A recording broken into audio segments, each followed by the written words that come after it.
சுட்டும் வெளி சுடர் இனி வரப்போகிற எபிசோடுக்கான ப்ரெடிக்ஷன் தான் பார்க்க போகிறோம். வாங்க பார்க்கலாம். சுடரும் ரொம்பவே அப்பாவோட பாசத்துக்காக ஏங்குற அளவுக்கு ரொம்பவே கேப்டன் மேலே ரொம்பவே பாசம் வச்சுருக்காங்க. இந்த இடத்துல நம்ம அபிநயா சொன்ன ஒரு வார்த்தையினால கேப்டனை ரொம்பவே மிஸ் பண்ண ஆரம்பிச்சுட்டாங்க நம்ம சுடர். இதை தெரிஞ்சுக்கிட்டு அபிநயா தன்னோட பொண்ணை எப்படியாவது சமாதானப்படுத்தணும், அவளோட மைண்ட் செட்டையும் மாற்றணும். ஆனால் நம்ம கேப்டனை பற்றி வெற்றியை பற்றி எதுவுமே சுடர்கிட்ட பேசக்கூடாது அப்படின்னு சொல்லிட்டு கான்ஃபிடென்ட்டாக இருக்காங்க நம்ம அபிநயா. ஆனால் நம்ம சுடரை பிடிவாதமாக தனக்கு கேப்டன் தான் வேணும், தன்னோட கேப்டன்கிட்ட எப்படியாவது பேசணும் அப்படின்னு சொல்லிட்டு அடமன்ட்டாக வெளியே சொல்லாமையே தன்னோட மனசுக்குள்ளேயே அவ்வளோ கஷ்டத்தை வேதனையும் வச்சுக்கிட்டு இருக்காங்க. இதனால ரொம்பவே கஷ்டப்பட்டுக்கிட்டு இருக்கிற சுடரை என்ன பண்ணுறதுன்னு தெரியாமல் எப்படி தான் மனசை தேத்துறது, அவளை எப்படி தான் சமாதானப்படுத்தணும் அப்படின்னு நினச்சிக்கிட்டு இருக்கிற அபிநயா விளையாட்டு காமிச்சு அவளை டைவர்ட் பண்ணலாம் அப்படின்னு சொல்லி யோசித்தாலும் அந்த ஒவ்வொரு இடத்துலையும் நம்ம சுடருக்கு வெற்றியோட நினப்பு தான் வருது. அதனால் வெற்றியோட ஞாபகத்தை மறக்கவே முடியாமல் ரொம்பவே கஷ்டப்படுறாங்க. இதை புரிஞ்சுக்கிட்டு நம்ம அபிநயா சுடர்கிட்டையும் பேச ஆரம்பிக்கிறாங்க. சுடர், நீ என்ன மனசில் வச்சுக்கிட்டு நினச்சிக்கிட்டு இருக்கேன்னு எனக்கு நல்லாவே தெரியுது. ஆனால் அம்மாவால் ஒரு சில காரணங்களை உங்ககிட்ட சொல்ல முடியலை. ஆனால் நீ தான் புரிஞ்சுக்கிறணும் சுடர்.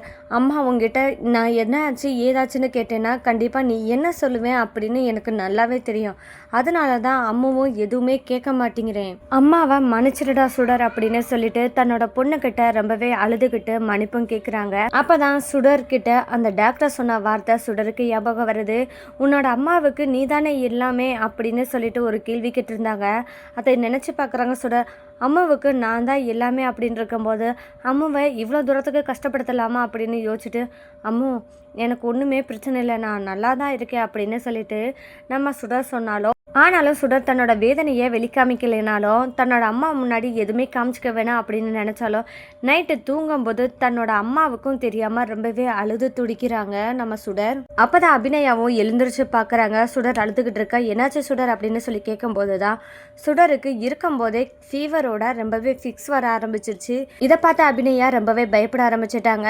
இனி நம்ம சுடருக்காகவாது என்ன பண்ணலாம் அப்படின்னு சொல்லிட்டு அபிநயா யோசிப்பாங்கன்னு பார்த்தா இன்னமும் அபிநயா பிடிவாதமாக இருக்காங்க. ஆனால் நம்ம வெற்றியோ சுடரை பார்க்கணும் அப்படின்னு சொல்லிட்டு திரும்பவும் ஸ்கூலுக்கு வந்து சுடர் வந்துட்டாளா அப்படின்னு சொல்லி பார்க்கும்போது தான் அங்கே தருண் வராங்க. தருண் வந்ததுமே தருண் என்னாச்சும் சுடரை காணோம் அப்படின்னு சொல்லிட்டு வெற்றி கேட்க ஆரம்பிக்கிறாரு. அப்போ தான் உண்மையே சொல்கிறான் தருண். இந்த மாதிரி நம்ம சுடருக்கு ரொம்பவே உடம்புக்கு முடியலை, நைட்டெல்லாம் ஃபிக்ஸ் வந்துருச்சு அப்படின்னு சொல்ல கேட்டதுமே நம்ம வெற்றி ரொம்பவே சங்கடப்பட்டு கஷ்டப்படுறாரு. எல்லாமே என்ன நினச்சி தான் கண்டிப்பாக சுடர் இவ்வளோ தூரத்துக்கு கஷ்டப்படுறா, இதை புரிஞ்சுக்காம அபி இப்படி பண்ணுறாளே அப்படின்னு சொல்லிட்டு நான் இதை சும்மா விட மாட்டேன், நான் அபிக்கிட்ட பேசி ஆகணும்னு சொல்லிட்டு அபியை மீட் பண்ணி பேச நம்ம வெற்றியும் கிளம்பி போகிறாரு. அப்போ அபிநயாவும் கேள்வி கேட்க ஆரம்பிக்கிறாங்க.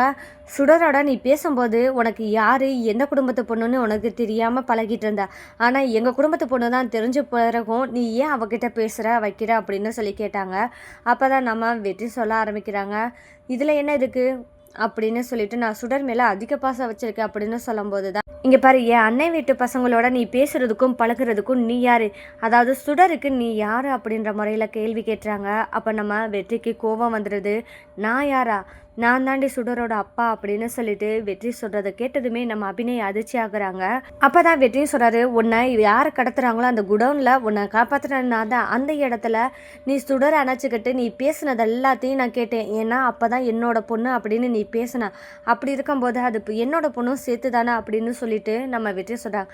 உன்னோட பொண்ணா, உன்னோட பொண்ணுன்னு சொல்கிறதுக்கும் உனக்கு அருகதையே கிடையாது, நீ அவளோட அப்பான்னு சொல்கிறதுக்கும் எந்த அருகதையும் கிடையாது அப்படின்னு சொல்லிட்டு நம்ம அபிநயா எடுத்தறிஞ்சு பேசுகிறாங்க. அப்போ நம்ம வெற்றி, இங்கே பாரு, எல்லா துரோகத்தையும் நீ தான் பண்ண, 10 வருஷமாக என் பொண்ணை இருக்கான்னு கூட தெரியாமல் இவ்வளோ தூரம் வளர்த்து வச்சதும் இல்லாமல் அவகிட்ட அப்பான்னு கூட நான் பக்கத்தில் போகாத அளவுக்கு நீ வச்சிருக்க, எல்லா துரோகமும் நீ தான் பண்ணியிருக்க அப்படின்னு சொல்லி வெற்றி சொல்கிறாரு. அப்போ தான் அபிநயாவும் சொல்கிறாங்க, ஓ உனக்கு இன்னும் அவளோட அப்பான்னு நினப்பு இருக்கோ, நீ வேணும்னா சுடருக்கிட்ட நீ தான் அப்பான்னு சொல்லிப்பாரு அப்படின்னு சொல்கிறாங்க நம்ம அபிநயா. அப்போது வெற்றி, என் பொண்ணுக்கிட்ட நான் தான் அப்பான்னு சொல்ல முடியாத அளவுக்கு தான் நீ வச்சுருக்கேன், அவள் மனசில் ஃபுல்லாகவே என் மேலே ஒரு வெறுப்பு உண்டாக்கி வச்சுருக்கும் போது எப்படி நான் போய் அப்பான்னு சொல்ல முடியும், அந்தளவுக்கு தானே நீ வச்சுருக்க, அப்படி இருக்கிற இடத்துல நான் சொல்ல முடியாது, அட்லீஸ்ட் ஒரு கேப்டனாவது என் பொண்ணோட பேச விடு, இந்த மாதிரி ரொம்பவே கெஞ்ச ஆரம்பிக்கிறார் நம்ம வெற்றி. ஆனால் அபிநயா என்ன முடிவு எடுக்க போகிறாங்கன்னா கண்டிப்பாக நம்ம சுடருக்காகவாது இவனை கேப்டன்ற முறையில் பேச விடுறது தான் நல்லது, இதுக்கு நான் முடியாதுன்னு சொன்னால் கண்டிப்பாக பாதிக்கப்பட போகிறது முழுக்க முழுக்க நம்ம பொண்ணு தான் பாதிக்கப்பட போகிறா.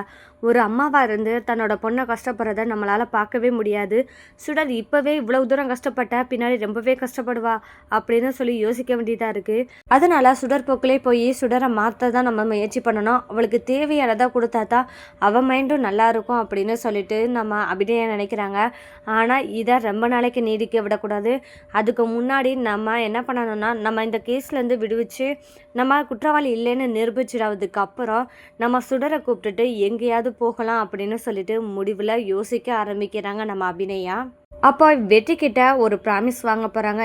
என்னென்னு பார்த்தா, இங்கே பாரு, நீ பேசணும் வைக்கணும்னா நான் ஒத்துக்கிறேன், ஆனால் அதிகமாக அவளோட பேசக்கூடாது, கொஞ்சம் உன்னோட பாசத்தையும் அதிகமாக காமிக்கக்கூடாது அப்படின்னு சொல்லிட்டு, அந்த மாதிரி இருந்தால் கண்டிப்பாக நான் சுடரோட பேச விடுறேன். அது மட்டும் இல்லாமல் உனக்குன்னு ஒரு பொண்ணு சுடர் இருக்கான்றது உன்னோட ஃப்ரெண்டான கர்ணாவுக்கு கண்டிப்பாக தெரியக்கூடாது.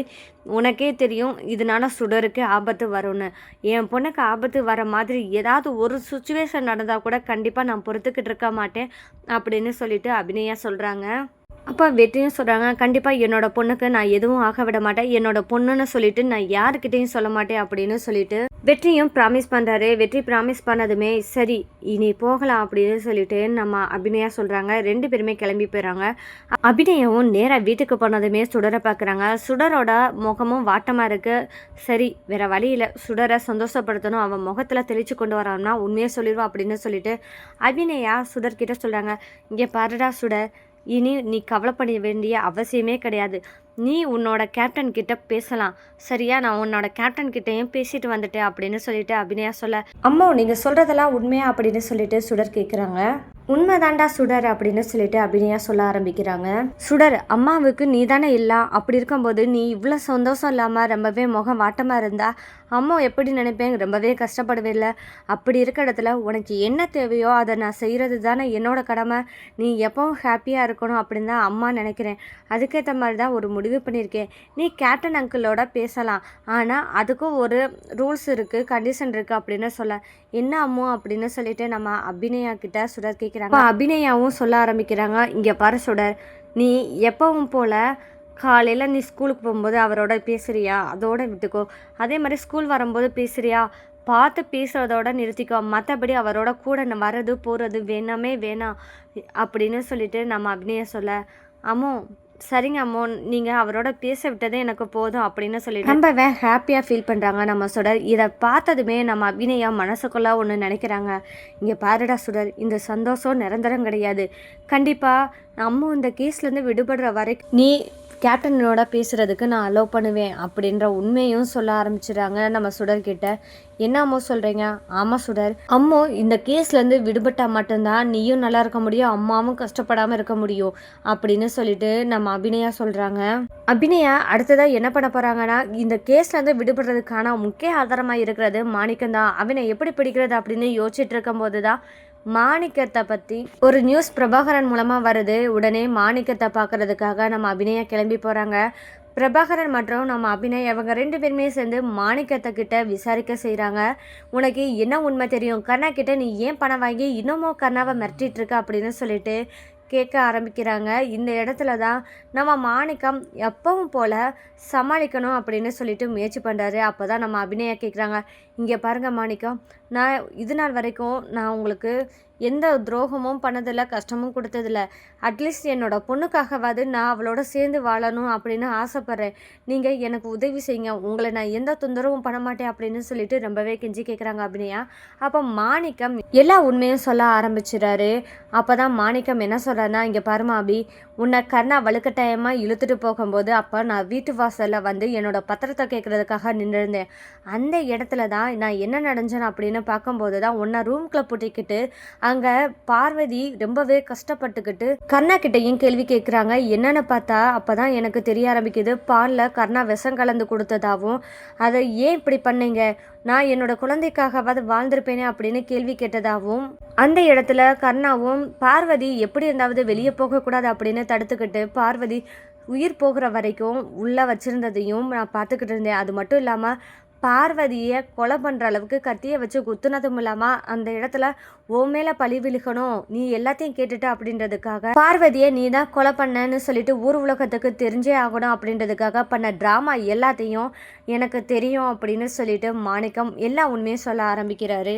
இதை கேட்ட அபிநயாவும் ரொம்பவே அதிர்ச்சி ஆகுறாங்க. அதிர்ச்சி ஆகுறது மட்டும் இல்லாமல் அவங்க ஒன்று நினைக்கிறாங்க, என்னென்னா பார்வதி அக்காவை கொலை பண்ணதுக்கான முழு காரணமும் பார்வதி அக்காவோட தங்கச்சியானா ஸ்வேதா மேலே இருக்கிற ஆசைனால தான் இவ்வளோ தூரம் பண்ணியிருக்காரா, இவரை சும்மாவே விடக்கூடாது அப்படின்னு சொல்லிட்டு நினைக்கிறாங்க நம்ம அபிநயா. அது மட்டும் இல்லாமல் மாணிக்கம் பேசின எல்லாத்தையும் வீடியோ ரெக்கார்டர் மூலமாக எடுக்கிறாரு. நம்ம லாயா பிரபாகரன் இந்த வீடியோ எடுத்தது மட்டும் இல்லாமல் இந்த வீடியோ எதுக்காகவாது உதவும், கண்டிப்பாக வெற்றி கிட்ட நம்ம இதை காண்பிச்சே ஆகணும், அப்போ தான் வெற்றியும் அபிநயா பற்றி புரிஞ்சுப்பாங்க. அபிநயா இத்தனை வருஷம் பட்ட கஷ்டத்துக்கும் சுடரும் 10 வருஷம் ஜெயில் தண்டனை அனுபவிச்சதுக்கும் கண்டிப்பாக பதில் சொல்லியே ஆகணும். கர்ணா இந்த கேள்வியை கேட்குறதுக்கு ஒரே உரிமை கொண்டவர் யாருன்னா வெற்றி தான் அப்படின்னு சொல்லி பிரபாகரன் நினைக்கிறாரு. இந்த மாதிரி நேரத்தில் தான் நம்ம வெற்றி இனி அபிநயா கிட்ட திரும்பவும் சண்டை போட வரப்பாரு.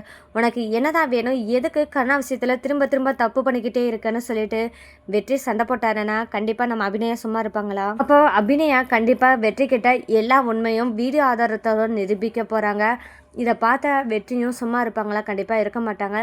கர்ணாவை எதிர்த்து நிற்க போகிறாங்க. ஆனால் இதெல்லாம் நடக்கிறதுக்கு முன்னாடி கர்ணாவுக்கு வெற்றியோட பொண்ணு சுடர் தான் அப்படின்ற உண்மை தெரிய வரப்போகுது. இதனால சுடருக்கு கர்ணாவால் ஆபத்து வரப்போகுது. இதெல்லாம் எப்படி சமாளிக்க போகிறாங்க? அபியும் வெற்றியும் ஒன்றா இருந்தால் மட்டுமே சுடருக்கு ஆபத்து வராமல் தடுக்க முடியுமே தவிர்த்து இதுக்குள்ள வேற வழியே கிடையாது. கர்ணாவை எதிர்க்கிறதுக்கும் அபியும் வெற்றியும் ஒன்று சேர்ந்தால் தான் எல்லாத்தையும் சமாளிக்க முடியும் அப்படின்னு நீங்களாம் நினைக்கிறீங்கன்னா மறக்காமல் இந்த வீடியோவுக்கு லைக் பண்ணி தெரிவிங்க. அடுத்தடுத்த சுவாரஸ்யங்களை நீங்கள் தெரிஞ்சுக்கணுன்னா மறக்காமல் நம்ம சேனலை சப்போர்ட் பண்ணி ஆதரவு தெரிவிங்க. மீண்டும் சந்திப்போம்.